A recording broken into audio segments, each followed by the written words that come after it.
Hey everybody, welcome back to my channel. If you're new here, welcome. Hi, hello. My name is Zoe, and today we are finally building enclosures that I have wanted to build for literal years. And those are my big snake enclosures that you see right here behind me. So this will be in two parts. We're gonna do one video for Kronk, my 𝘬𝙪𝙨𝙤𝙬𝙀 boa, and one video for Samoa, my BCI. So this video is going to be for Samoa. So this one will come out after the 𝘬𝙪𝙨𝙤𝙬𝙀 boa build. So if you'd like to see the 𝘬𝙪𝙨𝙤𝙬𝙀 boa one, make sure to go and check that out in my videos. It would already be posted by the time you see this.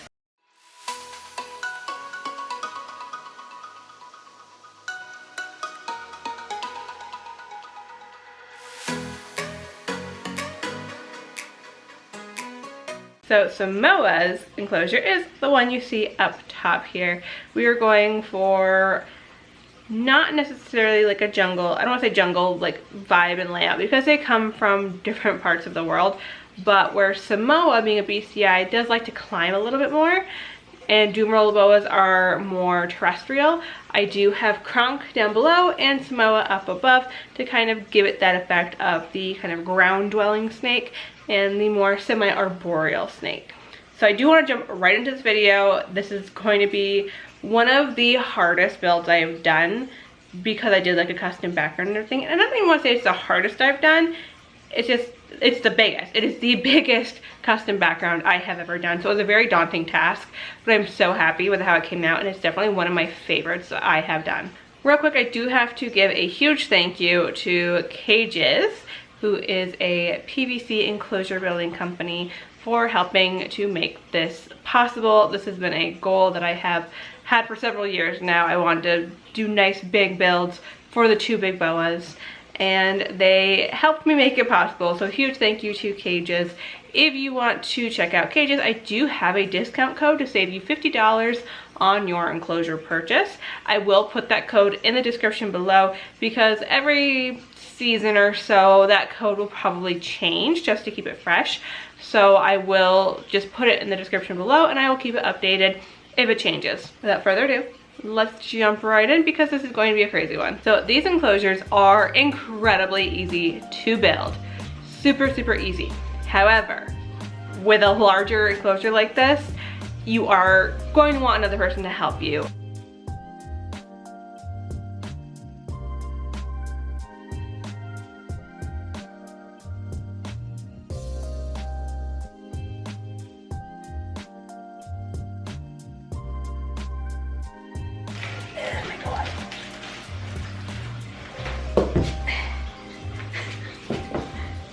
That was scary.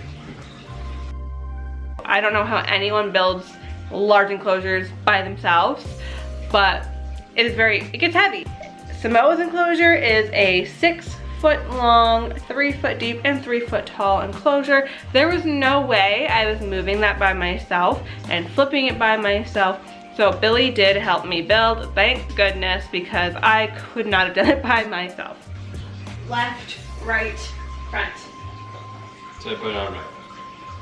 Right, left. I have to get turned around. This is the right and this is the left. Oh, maybe it is right. Because that would be, if it's upside down. Wait, was it like this? Yeah, this would be the left. No, because that's his right side. Never mind, it's correct.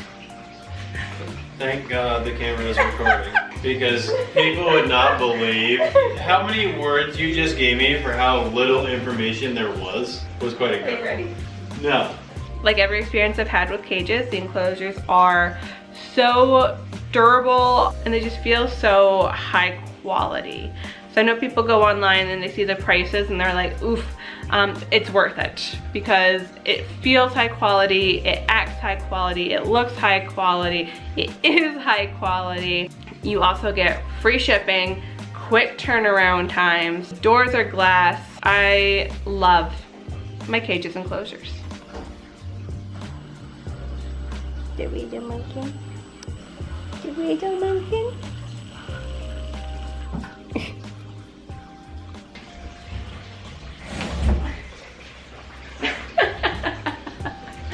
What? I helped rotate it.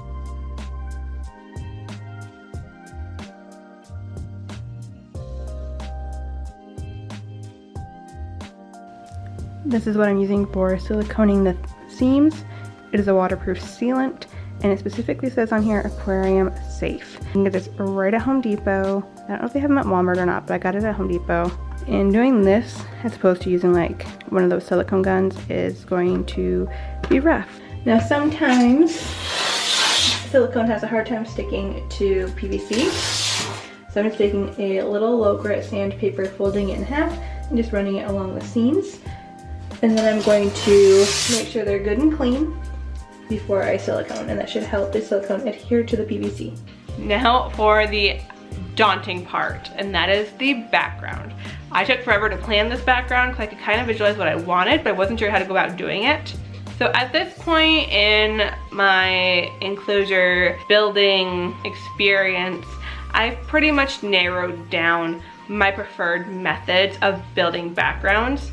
I don't like things super complicated. I like things to be quick and easy. I used to go much more complicated, and I burned myself out very quickly to the point where I don't even want to build backgrounds anymore, but I couldn't not do a background in her enclosure. So I had to do something. So I took my easy method, and that is using foam insulation, carving it, and covering it with Drylok. So then, just to give you a good breakdown on how I made this background, I used one of those soldering irons, I think I'm saying that right, to carve the foam around the top to go around the vents to give it that rocky look. And then I'm taking a screwdriver to the back of them to make it a little rougher. And then I use sandpaper on the PVC just like I did when I was siliconing the edges, just so there was a little more grit and texture for the silicone to hang on to. And then before I got busy carving out the foam, I took my big objects and kind of figured out where I wanted them. So I have my extra large hide from Kages, my big plant, and also these giant styrofoam blocks that I was going to use as a ledge. So I had to figure out where I wanted to put them. They're just so big, and I didn't want to take up a lot of floor space, but I definitely wanted some sort of ledge because the goal for this enclosure is I wanted her to be able to climb. So I'm using these skewers to help hold it into the styrofoam so I can get a good idea of what it's going to look like, and so I can move it around. Yeah, and my camera settings got really washed out here, apologies, but you can still get a good idea on what I am doing. So I ended up really liking the ledge over on that side, so I just keep it over there. And then I have some smaller plants that I wanted to incorporate in the wall that I had to figure out where to put. So I'm just using painter's tape to attach the, what are they called, the planters to the wall where I want them, so I can spray foam around them to hold them into place. But that way the tape's at least holding it where I want it for now, and I can kind of visualize what it's going to look like when the plants are in. Once everything was positioned, I traced around it with a marker so I would remember where it all goes, but that way also when I am carving out the background, I know I can skip that section.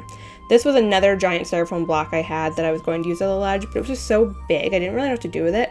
And then I got the idea to carve it into a giant rock planter that I can just incorporate right into the background, but that way the planter of the big plant is kind of disguised in camouflage. You don't really notice it as much.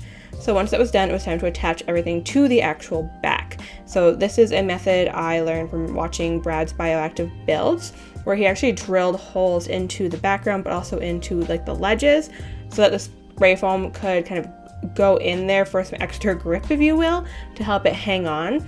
And she's a big snake, so I could use all the extra help I could get.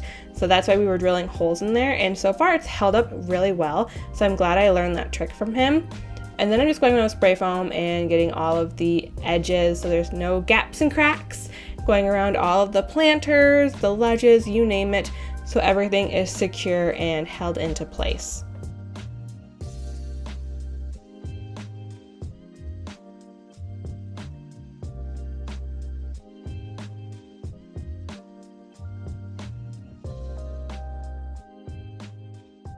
Once I added spray foam behind the planter and behind the ledge, I used painter's tape to help secure it to the background so that when it expanded, it didn't push away from the background and it stayed where I wanted it. So I'm just going through and attaching everything with the tape. So then I'm going to go through on the back of this ledge. Same thing, I'm going to add the spray foam, and then I'm going to add it to the actual background itself. And then I'm going to go ahead and attach it on with painter's tape so that it stays propped up and held up the way that I want it to be. And it's not gonna fall down or slump or angle down or anything like that. It's gonna stay nice and upright while the spray foam dries and does its thing.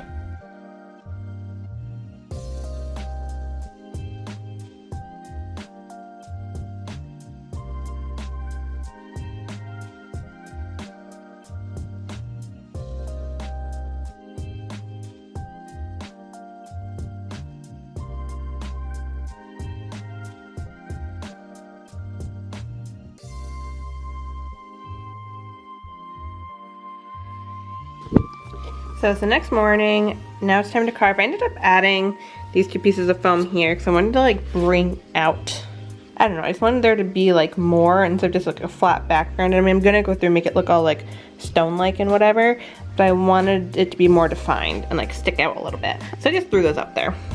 But yeah, so I started carving last night, as you can see, getting rid of the shiny spray foam so we can dry lock.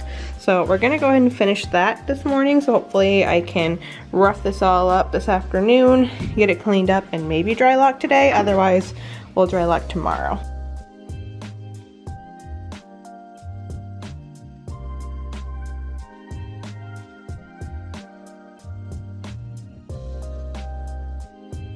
And then it was time for my favorite part. It's also my least favorite part because it's so messy, but roughing up the background to make it look all rocky. I love it. It's just so messy.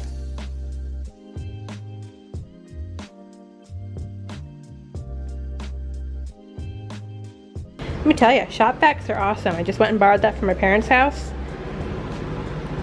All clean, quick and easy. And then I just kind of shaped up this rock a little bit. It is what it is at this point. And then we were in the home stretch, so I'm adding painter's tape around the edges of the background to try to keep the process a little bit cleaner than I usually am. Spoiler alert, I still made absolute atrocious mess, but I'm using Dry Like Original in the tintable white because I do like to add colors to it to make it look a little more natural, more like a rock. Make sure you've got your fans running and some good ventilation when you do this because it is kind of stinky. All right, next day. So last night I actually did the second coat on this. You can see it's a little bit more gray because I added just a splash of non-toxic acrylic paint to it just to make it so it wasn't completely white, so I could see where I had already painted so I wouldn't miss any spots. Now we're gonna do the final layer. I just went and drove literally like an hour to go pick up this cement coloring in charcoal. My local Home Depot had the red, the brown, but I want like a dark tropical jungle vibe, so I needed the charcoal, and the only place that had it was 45 minutes away. So I did that this morning. So now we're gonna do the last layer so it can air out and we can be done. I'm so excited. So we're just gonna dip a little bit in there. Oop, that was kind of a lot. Okay, hopefully that's dark enough. We're just gonna roll with it.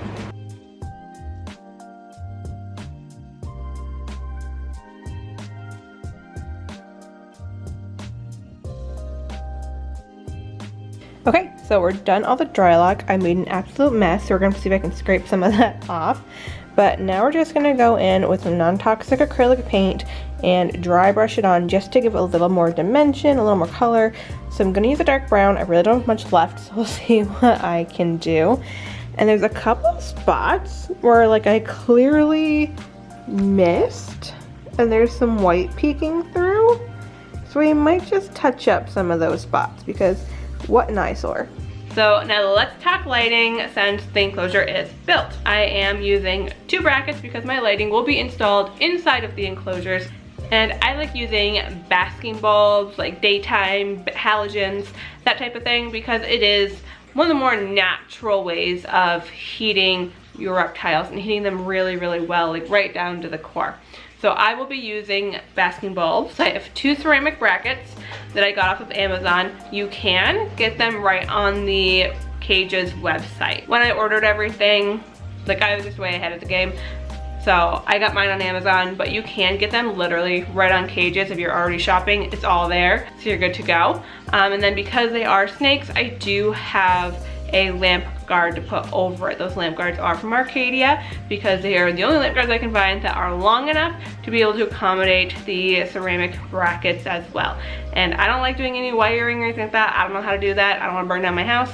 So I do like the ceramic brackets. You just screw them in, you're good to go. It can't get any easier than that. I am also using UVB, woohoo. I do like using UVB with all my reptiles, even the snakes. And I have never used UVB with my big snakes. So this will be something I've been wanting to do for a while, so I am very excited. So we are using an Arcadia. I am using the 3-foot T5 HO fixtures because the enclosures are 6 foot long. So that covers about half of the enclosure. I do put it at an angle, so it's not really like spanning half of the enclosure. It's just staying on that warm side. I will probably at some point add LEDs as well. I just don't know what I want to use for LED, and I really wanted to get the snakes moved in. So the crucial things were in. The basking lights and the UVB. LEDs can always be added later on down the road. All right, it is officially time to start setting up Samoa's enclosure. So I finally got around to cleaning the plants. So taking the plants out, getting all the dirt off the roots, spraying them down, cleaning them, repotting them, letting them sit. So it is time to move them into here. I am so excited.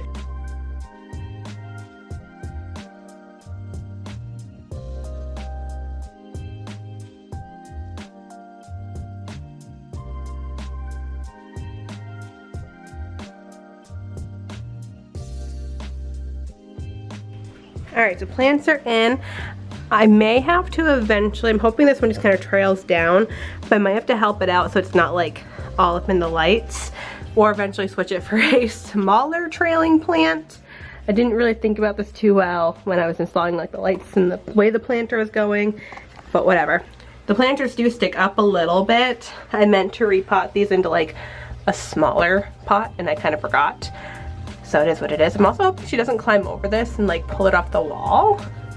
I think it will hold up, but we'll see what happens. If I have to fix it later down the road, it is what it is. And then we've got this big glorious thing. So the pot does stick out a little bit, not too worried about it. So plants are in. I'm so excited. For substrate, I'm doing a block of coconut husk. Coconut husk has become a favorite of mine. If you guys have been around for a while, I usually do like a topsoil place-in mixture, but I'm really sick of fungus gnats, and I really like coconut husk. So that's what we're doing. So you can see Kronk has coconut husk in his. We're doing coconut husk in Samoa. All right, substrate is in. So now we're gonna break for the night because lights are about to go off. But we've got to put the extra large hide from Kages right here where it's supposed to go. That's why it's not really rocky over here, because the hide goes there. We got to get her water dish in here, and then ideally this plant's going to grow all out, and this back corner will be like a nice natural hiding corner. But in the meantime, I'll probably put a hide that she has right now over here. She does have a cave that she really likes, but it's really small, so I might put a black hide over here. It's a little bit bigger. We'll have to play it by ear. And I do have some enrichment for climbing that I might put in here. I have to test it out, so stay tuned. So I got this bamboo ladder as a way of bringing in like more climbing opportunities in a very natural looking way. And the problem is the smallest I could find was 5 foot. So if it's something I'm going to do, it is going to have to be cut down. I originally was thinking that I could prop it up against the back wall, but I have that planter there and I don't want her like over here under the lights. So I might prop it up over here to give her another way to climb up here without like climbing over the plants. So we might like angle it this way. So I didn't have the big hide to go there. I could just leave it like this, but I do need a hide over here on the warm side. So I'm thinking if I cut it down at least to like down here maybe, like if I cut a foot off maybe, then it will prop over here. We might try that. I might have Billy give it a cut for me because I do like the naturalness of it and it giving her like more climbing opportunities.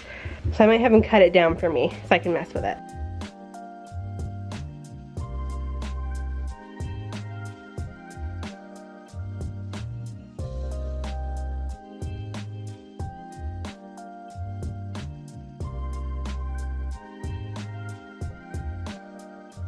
All right, so I got it cut down, I sanded it. So let's see how it works in here now that I've got the hide in here as well. So I'm actually gonna put it on this side.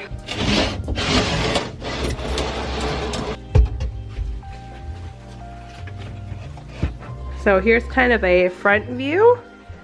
So it gives her like another way to climb up here without completely destroying the plant, but also just a climbing opportunity, and it looks nice. But like I said, I need to put something at the bottom over here, otherwise it will slide out. I was hoping that I'd keep it long enough that I could just prop it up against the hide, but I didn't do that. So let's see if I have an extra brick that I can like put down here. Okay, so I found this little square paver. So I just dug down, placed it on the bottom of the PVC and covered it a little bit so you don't really notice it. But it seems to be holding this in place pretty well. So I think we're good. So I'm waiting because I switched out the heat bulbs because it was a little too hot with the halogen. So I switched them for a different basking bulb. I'm gonna let this heat up so I can take the temperatures. I know the cool side was staying pretty good. So I'm just waiting to see how I can get the basking temperatures, and then we're gonna move in a water dish, another hide, and it's time to introduce Samoa. So I will see you guys shortly. While I wait, I'm also gonna go ahead and finally attach the door handles. So these are the larger handles from Kages. They just stick on, so they're super easy, but they look nice and they're very heavy duty. Once you put them on, they're not going anywhere. So I have to take some time to figure out where I want them because I did not spend a lot of time on it on Kronks. So they're a little bit lopsided. So I need to make sure I'm actually taking the time to like pay attention when I place these. Okay, so temperatures are spot on and perfect. I cleaned out her water dish and moved it in to be filled. I do want a prettier looking water dish, but in the meantime, this is her water dish. It's worked well. It's lightweight for me, but it's heavy duty enough that it can hold her potty. She always poops in her water dish. So we're just gonna roll with it, but I do wanna get one that's not so bright and stark and just like, pow, here's the potty. Anyway, I took one of those, just like your typical black snake hides, and moved it over here. This one is nice and big, so she does fit in it pretty comfortably, but I am excited for her to have that big one. She does have like a little rocky cave hide that she does love to squeeze into, literally all the time, but she is squeezing into it. So I just want to stick to the big hides for her so she can be like truly comfortable. And then of course she can curl up in the back corner as well. So she's got two hides. She's got the water dish, her ledge up here, this to climb on. I feel like I need to add like more sticks or like big cork rounds. However, she is a big snake, though she is a little bit on like the more longer, I don't want to say she's thin because she is a good body size, but being a boa and being a female, I guess she's probably gonna start thickening up here soon, especially with her climbing and whatnot. So I do want to leave it mostly open so that she does have lots of space to stretch out and explore. So I'm gonna leave it like this for now, and if I feel like I need to add more, I can always do that later. So I feel like this is a really good starting point. So we're just gonna do some finishing touches and move her in. All right, so her enclosure is completely done. Water is filled, temps are good, everything is set. All we're missing is Samoa. So I'm gonna go get her. She's my wild child. So we'll see how this goes. But I'm also very excited to get her in here where she'll have more room to climb and explore. Here, go ahead in.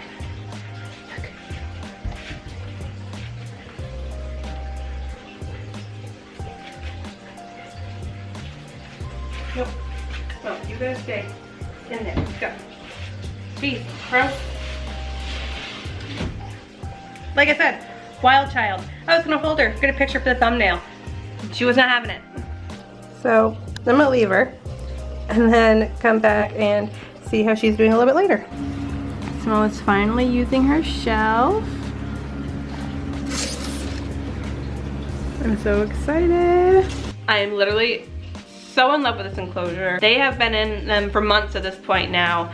I've fell really behind with editing and filming, so I did these enclosures actually way earlier this year. The snakes moved in over summer, and now we are into October, and so I'm finally filming kind of the intro and outro so that I can finish editing finally and get this posted, because I've been dying to show you guys these enclosures, but couldn't do that until I had this video done. So here it is. So one more time, huge thank you to Kages for helping make this possible. You can find their link to their website in my description along with that $50 off coupon code. And as always, thank you guys for watching. We'll see you for the next video.